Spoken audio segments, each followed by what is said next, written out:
Epipandio Labrador, komentaristang walang inuurwan, walang kinikilingan, nagtatanggol sa sinumang inaapi ng mga politikong korap na umaabuso sa kanilang kapangyarihan. Epipandio Labrador, tagapagtanggol ng bayan!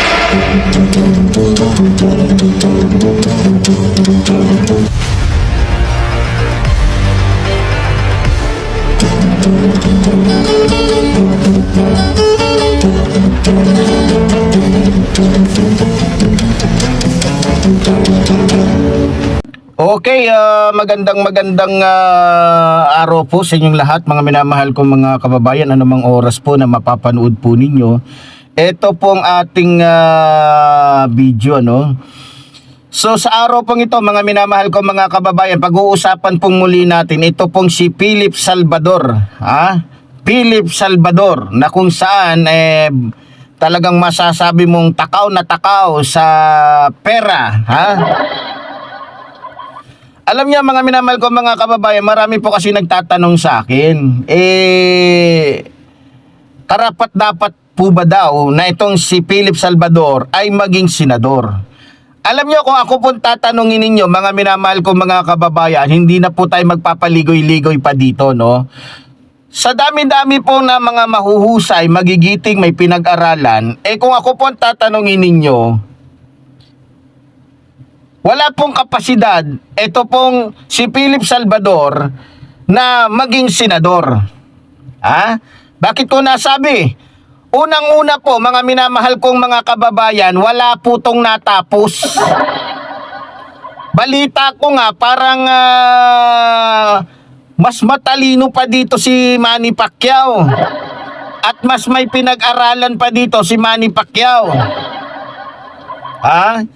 Ang mangyayari po nito, mga minamahal kong mga kababayan, kung maaalala po ninyo, nung siya po ay tinanong kung pag siya ay naging senador na, makakagawa ba siya at papaano niya gagawin ito? Gayong wala naman siyang natapos at wala siyang mabanggit na kanyang natapos. Hindi nga niya mabanggit na siya ay gumraduate ng elementary. Hindi niya mabanggit na siya ay gumraduate sa ganitong lugar ng high school. Hindi niya mabanggit yon kasi balita ko, mga minamahal ko mga kababayan, ito ay wala talagang natapos.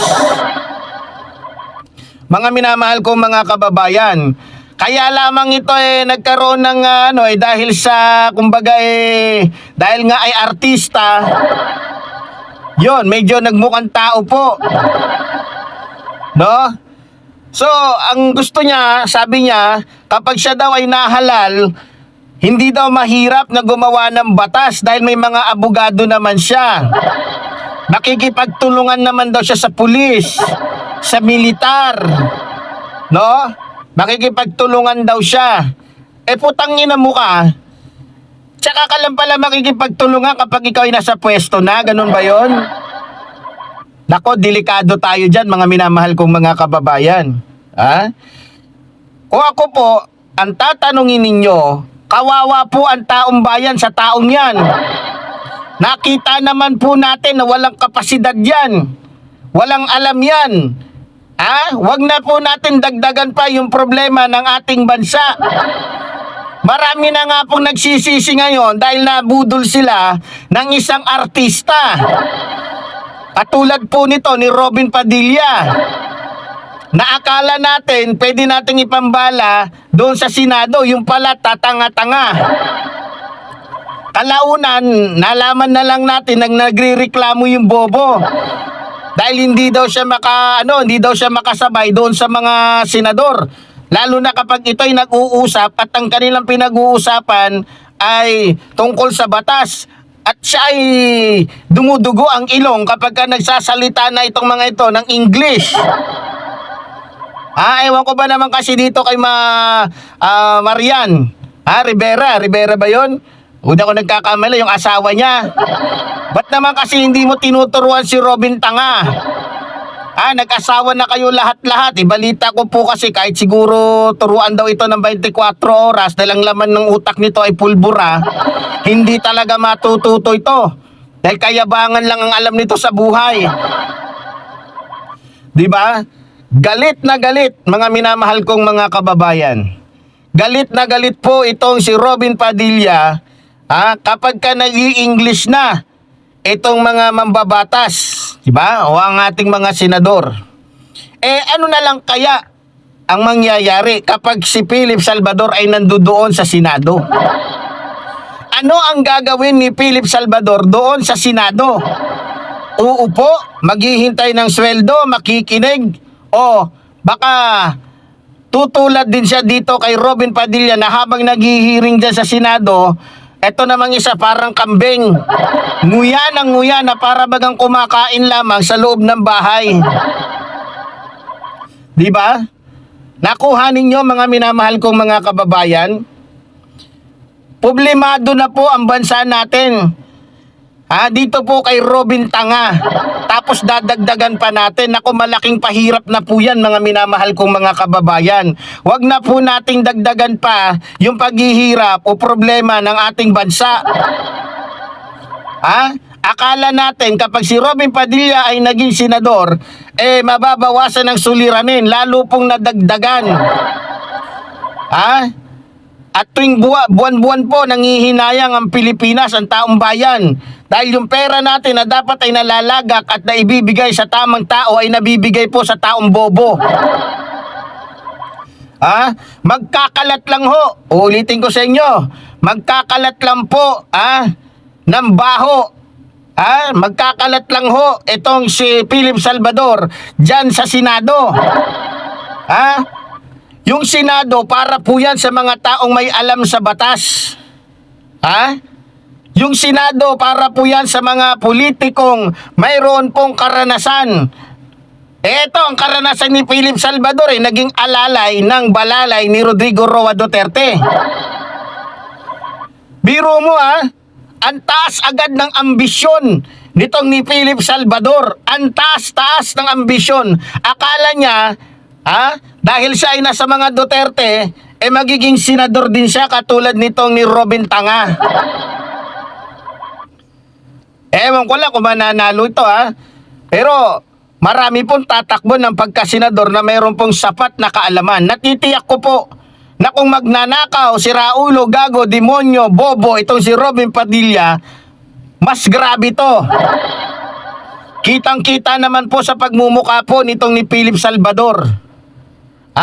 Mukhang tirador ng kangkong. Tirador ng totong. Mga minamahal kong mga kababayan, sa nakikita ko din, siguro, dahil nga, nakita nyo na, wala ng pelikula, hindi na rin siya kinukuha. Kahit nga sa drama-drama lang, mga teleserye, hindi na kinukuha ito. Dahil unang-una, laos na. Dahil imbis na mag-focus sa kanyang karir bilang tawag nito, artista, ayun, mas nag-focus siya sa kakasunod dito kay Bongo. 'Di ba? Kaya sabi ko nga, wala po mapapala ang taong bayan dito po kay Philip Salvador dahil gunggong po tong hayop na to. Huwag po natin isaalang-alang ang kaligtasan, ng kapayapaan o yung pera ng taong bayan sa gagong ito. Wala tayong mapapala sa gunggong na ito. Hirap na nga tayo kay Robin Padilla. Please, mga kababayan. Piliin ho natin yung matinu-tinu naman dito. Marami pong mga Pilipino, marami pong magagaling dyan na tumatakbo kagaya po ni Kerubin, isang tunay na sundalo. Yan yung mga dapat na maging mga senador dahil maliban na sila ay opisyal ng AFP, meron po silang sapat na kaalaman, meron po silang tibay ng loob at subok na. 'Di ba? At hindi yan magiging opisyal kung wala yang pinag-aralan. So ibig sabihin, kalingkingan lang ni Kerubin o ni Colonel Kerubin etong si Philip Salvador. Dahil itong si Philip Salvador, artista lang to. Puro kadramahan lang ang alam nito. At natitiyak ko na puro kadramahan lang din ang gagawin nito. Dadramahan lang tayo nito habang nagnanakaw ito. Diba? Kitang-kita naman po, marunong naman po kayo siguro tumingin ng taong mapagkakatiwalaan at hindi. Tingnan nyo po yung pagmumukha ni Philip Salvador. Hindi pa po yan gumagawa ng krimen, suspect na. Wala po yang nagawa sa buhay niya. Wala nga siyang nagawa, wala nga siyang naitulong sa anak niya mismo kay Chris Aquino eh. Pabaya, irresponsable na ama.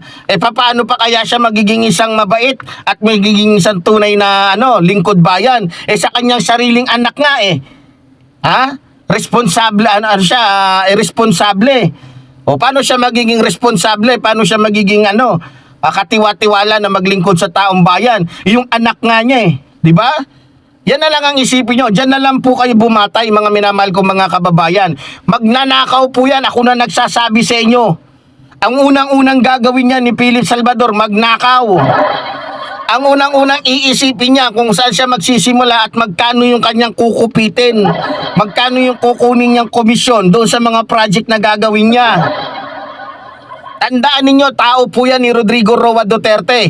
Kaya kung ang mga Duterte ay likas na mga magnanakaw, mga mandarambong, natitiyak ko ganun din yung kanilang mga tao. Walang duda yan, lalong-lalo na itong si Philip Salvador, natakam na magkaroon ng kapangyarihan. Kaya po, todo isip po tayo ng maayos. Pag-isipan nating mabuti, tignan po natin yung mga background. Hindi po porket artista, napapanood natin noon, nakikita natin sa pelikula na mabait, hindi po yan totoo. Isa din po sa wag na nating iboboto, ito sisingit ko lang. Ito pong si Lito Lapad. Walang niya kung ano-ano ang nasa isip nito, 'di ba?